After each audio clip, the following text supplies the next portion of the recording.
Hello welcome to Hindi time. ఈ రోజు మనం ఈ వీడియోలో 10th class new syllabus AP syllabus బాగా గుర్తుపెట్టుకోండి, తెలంగాణ సిలబస్ కాదు ఇది। 10th క్లాస్ న్యూ సిలబస్ లో బడే భాయ్ సాహబ్ కి సంబంధించిన క్వశ్చన్ ఆన్సర్స్ పంపించాము। ప్రతి ఆన్సర్ కి తెలుగు మీనింగ్ ఉంటుంది, తెలుగులో ఎక్స్ప్లెనేషన్ ఉంటుంది, అది జాగ్రత్తగా వినండి। నంబర్ ఆఫ్ టైమ్స్ వింటే మీకు ఆన్సర్స్ అనేవి త్వరగా గుర్తుంటాయి। మీరు ఒక్కసారి వినగానే ఆన్సర్ వచ్చినంత ఈజీగా నేను ఎక్స్ప్లెయిన్ చేశాను, ఓకేనా। ఇప్పుడు బడే భాయ్ సాహబ్ కి సంబంధించి లెసన్ కి సంబంధించిన మొహావరేస్ అనేవి నేర్చుకుందాము।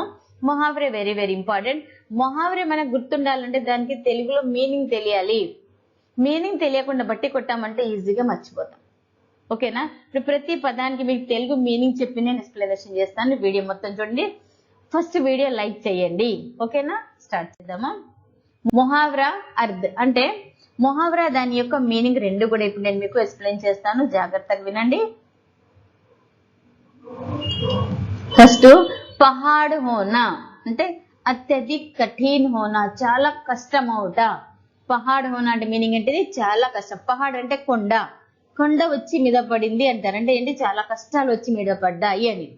పహాడ్ హోనా అంటే హిందీ మీనింగ్ అత్యధిక కఠిన్ హోనా। సర్కారీ నౌకరీ లగ్న పహాడ్ హో గయా, గవర్నమెంట్ జాబ్ దొరకడం అనేది ఇప్పుడు చాలా కష్టమైంది। పాత కాలంలో జస్ట్ డిగ్రీ ఉందంటే పిలిచి గవర్నమెంట్ జాబ్ ఇచ్చేవాళ్ళు, కానీ ఇప్పుడు గవర్నమెంట్ జాబ్ అనేది రావట్లేదు, దానికి చాలా ఎగ్జామ్స్ రాయవలసి ఉంటున్నాయి। కాబట్టి ఇక్కడ ఏముంది, గవర్నమెంట్ నౌకరీ లగ్న పహాడ్ హో గయా, గవర్నమెంట్ జాబ్ దొరకడం అనేది కష్టమైపోయింది। పహాడ్ హోనా అత్యధిక కఠిన్ హోనా, సర్కారీ నౌకరీ లగ్న పహాడ్ హో గయా। ఇది లగతీ బాతే చుబతీ బాత్ కర్నా అంటే మాట్లాడేటప్పుడు చాలా కఠినంగా మాట్లాడాలి। కొంతమంది మాట్లాడతారు కదా, వాళ్ళ మాటల ద్వారా ఎదుటి వాళ్ళ యొక్క మనసులో గుచ్చుకుపోతాయి, అంటే వాళ్ళ మనసు బాధపడుతుంది అని। లగతీ బాతే అంటే చుబ్తీ బాత్ కర్నా లేదా చుబ్తీ బాత్ కహనా, మాట్లాడే మాటల వలన ఎదుటి వాళ్ళ యొక్క మనసు బాధపడుతుంది, అటువంటి మాటలు మాట్లాడే వాళ్ళని ఏమంటారు, లగతీ బాతే।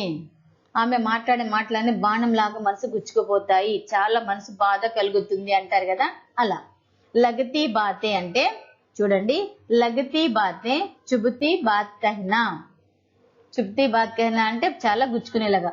ఓ లగతీ బాత్ కహతీ హై, ఆమె చాలా కఠోరంగా కఠినంగా మాట్లాడుతుంది అని రాయొచ్చు మీరు। ఉస్కీ బాతే లగతీ హై, అమ్మాయి మాటలు అనేవి మనసుకు తగులుతాయి, అంటే బాధని కలిగిస్తాయి అని, ఓకే। లగతీ బాతే చుబతీ బాత్ కహనా, కహనా అంటే చెప్పుట। సుక్త్ బాణ్ చలానా, సుక్త్ అంటే చాలా కఠినంగా బాణాలు కొట్టడము అని, అంటే చాలా కఠినంగా మాట్లాడడం అని। నీతికి బాతే సిఖానా, నీతి కంటే నీతికి సంబంధించిన మాటలు నేర్పించడం।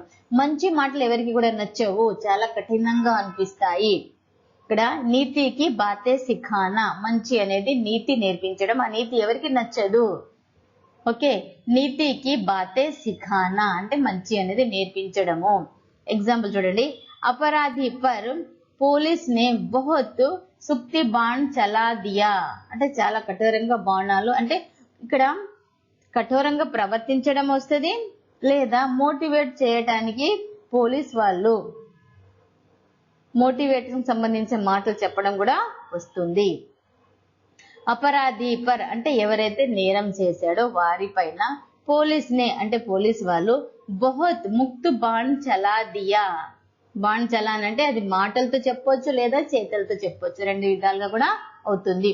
అపరాధి అంటే తప్పు చేసిన వాడిపైన పోలీస్ వాళ్ళు మాటలతో అయినా సరే వాడికి కాస్త మోటివేట్ చేయొచ్చు, లేదా చేతులతో అయినా సరే చేయొచ్చు, చాలా కఠినంగా అనిపిస్తుంది అది। ముక్తి బాణ్ చలానా, नीति की बातें सिखाना, अपराधी पर पुलिस ने बहुत सुख्त बाण चला दिया। मुहावरा अर्थ जिगर के टुकड़े टुकड़े होना అంటే చాలా బాధ, మనసుకు చాలా బాధ కలగడం, మనసు ముక్కలు ముక్కలు అయిపోవడము। జిగర్ అంటే మనసు, టుకుడే టుకుడే హోనా అంటే ముక్కలు ముక్కలు అవుట। జిగర్ అంటే మనసు, బాగా గుర్తుపెట్టుకోండి, జిగర్ అంటే మనసు। జిగర్ కే టుకుడే టుకుడే హోనా బహుత్ దుఖీ హోనా చాలా బాధ కలగడము. परीक्षा का फल देखकर मेरे जिगर के टुकड़े टुकड़े हो गए. ఎగ్జామ్ రిజల్ట్ చూసిన తర్వాత నా మనసు ముక్కలు ముక్కలు అయిపోయింది అని, అంటే చాలా బాధ కలిగింది అని మీనింగ్. జిగర్ అంటే మనసు, బాగా గుర్తుపెట్టుకోండి. జిగర్ అంటే మనసు. జిగర్కే టుకుడే టుకుడే హోనా మనసు ముక్కలు ముక్కలు అయిపోవట. బహుత్ దుఖీ హోనా దాని మీనింగ్ ఏంటిది? బహుత్ దుఖీ హోనా. పరీక్షా కా ఫల్ అంటే ఎగ్జామ్ రిజల్ట్. పరీక్ష అంటే ఎగ్జామ్, ఫల్ అంటే రిజల్ట్. పరీక్షా కా ఫల్ దేక్కర్ మేరే జిగర్ కే టుకుడే టుకుడే హో గయే. ఎగ్జామ్ రిజల్ట్ చూసిన తర్వాత నా మనసు అనేది ముక్కలు ముక్కలు అయిపోయింది, అంటే నేను చాలా బాధపడ్డాను అని. నెక్స్ట్ జాన్ లేవా మార్ డాల్నే వాలా అంటే ప్రాణాలు తీసుకునేవి. ప్రవర్తన కావచ్చు, జబ్బులు కావచ్చు, ఏదైనా సరే. జాన్ లేవా, జాన్ అంటే ప్రాణము, లేవా అంటే తీసుకునే. జాన్ లేవా మార్ డాల్నే వాలా అంటే ప్రాణాలు తీసుకునేవి. కరోనా బీమారి జాన్ లేవా థీ. కరోనా బీమారి అంటే కరోనా జబ్బు అనేది చాలా మంది ప్రాణాలు తీసుకునే విధంగా ఉండేవి, తీసుకుంది కూడా. కరోనాతో చాలా మంది చనిపోయారు కూడా. ఓకేనా? జాన్ లేవా అంటే ప్రాణాలు తీసుకునేదగినవి. మార్ డాల్నే వాలా చంపేసి లాంటివి. కరోనా బీమారి జాన్ లేవా థీ. కరోనా బీమారు ప్రాణాలు తీసుకునే విధంగా ఉండేది, తీసే విధంగా ఉండేది. చాలా మంది ప్రాణాలు కూడా తీసింది. ఇక్కడ చూడండి, జాన్ లేవా అంటే జాన్ అంటే ప్రాణము, లేవా అంటే తీసుకునే, ప్రాణాలు తీసే విధంగా. మార్ డాల్నే వాలా చంపేసేది.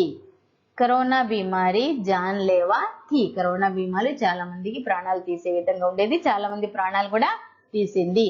చూడండి, మొహావరా మీకు గుర్తుండాలంటే మొహావరా మీనింగ్ తెలుగులో రావాలి, అప్పుడే మీకు మొహావరా గుర్తుంటది, ఎగ్జామ్ లో రాయగలరు. ఇందులో ఉన్నది కాకుండా మీరు సొంతంగా కూడా వాక్య ప్రయోగం అనేది రాయొచ్చు. ఓకేనా? వీడియో లైక్ చేయండి, షేర్ చేయండి. మీకు ఏమైనా డౌట్స్ ఉంటే తప్పకుండా కామెంట్ సెక్షన్ లో కామెంట్ చేయండి. ఒకవేళ మీరు స్పోకెన్ హిందీకి సంబంధించిన వాళ్ళైతే 10th క్లాస్ చదివే స్టూడెంట్స్ మీకు తెలిసిన వాళ్ళు ఎవరైనా ఉంటే వాళ్ళకి దయచేసి పంపించండి. లేదా మీరు 10th క్లాస్ చదివే వాళ్ళు అవుతేనే మీ క్లాస్మేట్స్ కి కానీ మీ ఫ్రెండ్స్ కి కానీ వీడియో తప్పకుండా పంపించండి. ఓకేనా? మీకు ఎలాంటి వీడియోస్ కావాలంటే జస్ట్ మెసేజ్ చేయండి, మేము చేసి పంపిస్తాం. చూస్తూనే ఉండండి హిందీ టైం.